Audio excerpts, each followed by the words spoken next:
Sobat IMC, senang sekali saya dengan Carati dapat bertemu di dalam acara Bincang Santai bersama Rumah Sakit IMC.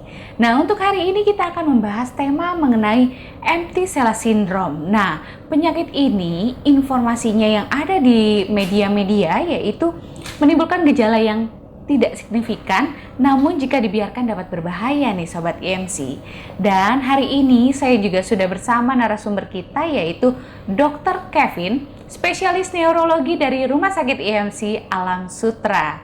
Nah, beliau ini adalah lulusan kedokteran dan spesialis neurologi dari Universitas Indonesia dan saat ini berpraktek di Rumah Sakit IMC Alam Sutera. Halo Dr. Kevin. Halo Mbak Carati. Apa kabar dok? Sehat. Senang sekali kita bertemu dan menyapa Sobat IMC di acara Bincang Santai. Terima kasih sudah diundang kembali. Oke, Sobat IMC, kita akan bahas nih empty sella syndrome nih dokter. Di media itu banyak sekali terkait pemberitaan ini dan ini lagi hangat-hangatnya dibicarakan ya dokter ya. Nah, ini dok, empty sella syndrome itu apa sih dok? Jadi, empty sella syndrome berdasarkan istilah dari bahasa Inggris, empty kosong, sella adalah kelenjar hipofise. Kelenjar hipofise ini adalah, kita bahasakan adalah ibu. Ya, ibu yang mendorong kelenjar-kelenjar di dalam badan kita, entah itu kelenjar tiroid, kelenjar adrenal, dan kelenjar-kelenjar lain untuk menghasilkan hormon. Gitu. Jadi, di sini hipofisenya itu kosong.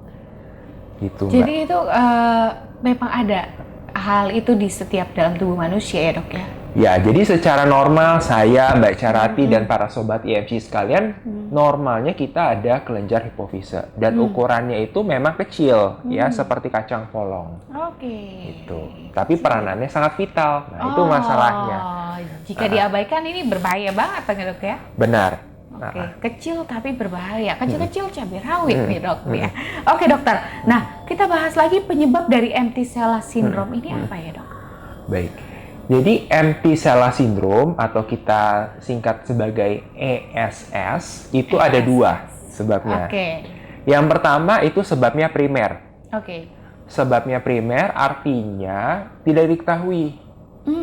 Tidak diketahui. Jadi pada saat melakukan check up, terus dilakukan pemeriksaan imaging kepala, MRI atau CT scan, kok terlihat hipofisenya tadi tidak ada. Yang kedua itu sekunder, artinya ada sebab yang lain yang mengganggu fungsi hipofise. Jadi hipofise ini dia merupakan struktur yang sangat peka, tidak boleh tertekan, tidak boleh diganggu gugat. Apa sih yang menyebabkan? Bisa itu tumor, bisa itu karena infeksi atau peradangan pada otak, atau yang ketiga karena produksi cairan ini terganggu.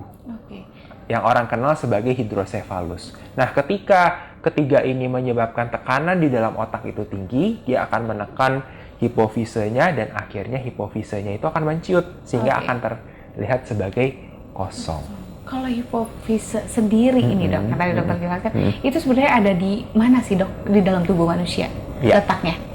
Jadi kalau berdasarkan letak manusia, kalau kita ada telinga di sini yang ada tonjolan di sebelah kiri dan sebelah kanan, kita tarik garis lurus, kemudian perpotongan dari bagian antara mata dengan bagian belakang. Nah, disitulah kurang lebih letaknya. Di sini sampai di sini dong? Iya, jadi dari depan sampai dari belakang kita tarik garis lurus, perpotongan dengan tonjolan telinga kiri dengan telinga kanan. Nah, di sanalah letak hipofise. Nah, hipofise ini karena dia sangat rentan, dia perlu dilindungi. Nah, pelindungnya struktur tulangnya adalah namanya sella tursika. Itu makanya empty sella syndrome. Jadi itu yang akan dibahas ya dok ya, kelainan langka yang menyerang otak ini ya dokter ya.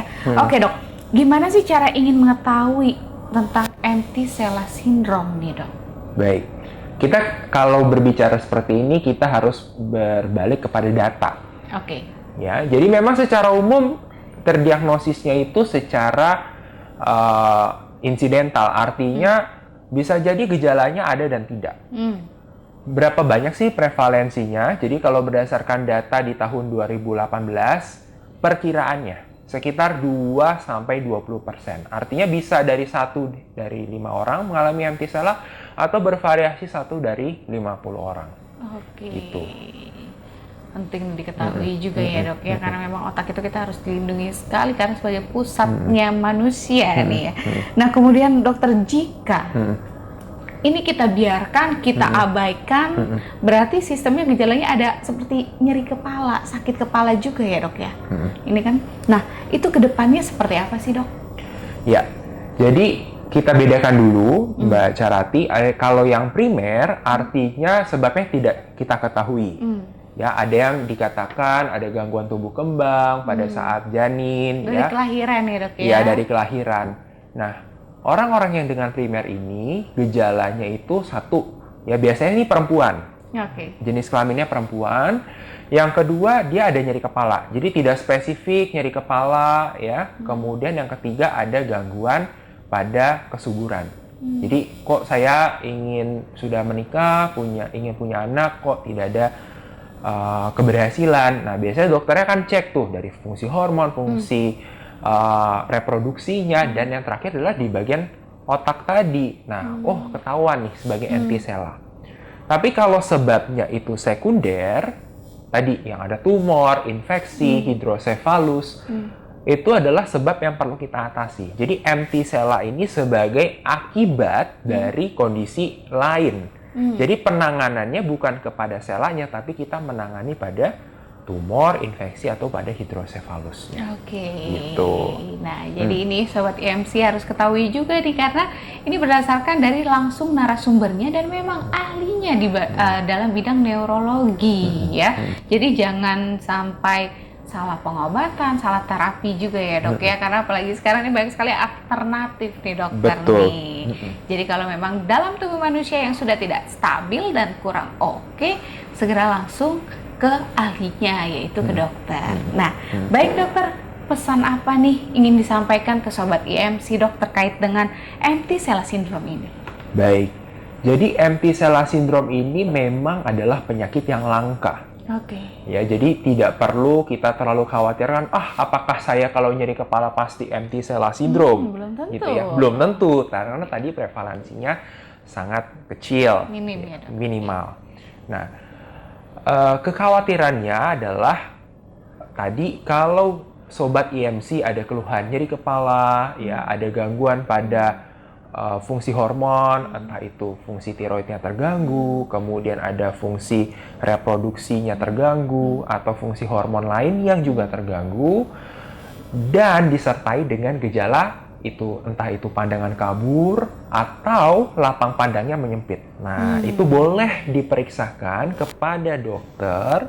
Nanti kita akan melihat historinya seperti apa, dan memang jika terindikasi kita akan lakukan pemeriksaan imaging berupa MRI kepala gitu. CT scan seperti itu juga diperlukan dok? Lebih baik dengan MRI. Lebih baik dengan MRI. Jadi langsung kelihatan ya Benar. dok ya. Baik Sobat IMC, itu tadi pesan dari Dr. Kevin, spesialis neurologi dari Rumah Sakit IMC Alam Sutra. Nah, untuk Sobat IMC yang ingin mengetahui informasi lebih lanjut, silakan kunjungi website kami ada di www.imc.id, dan untuk Instagramnya ada di @rs.imc, dan juga jangan lupa YouTube channelnya ada di rs_IMC. Untuk Sobat IMC, lebih baik lakukan pemeriksaan deteksi dini sedini mungkin, jangan sampai terlambat untuk pengobatan. Untuk Sobat IMC, salam sehat selalu dari kami semua, dan sampai jumpa di program Bincang Santai bersama Rumah Sakit IMC. Sampai jumpa, IMC Healthcare. We care with passion.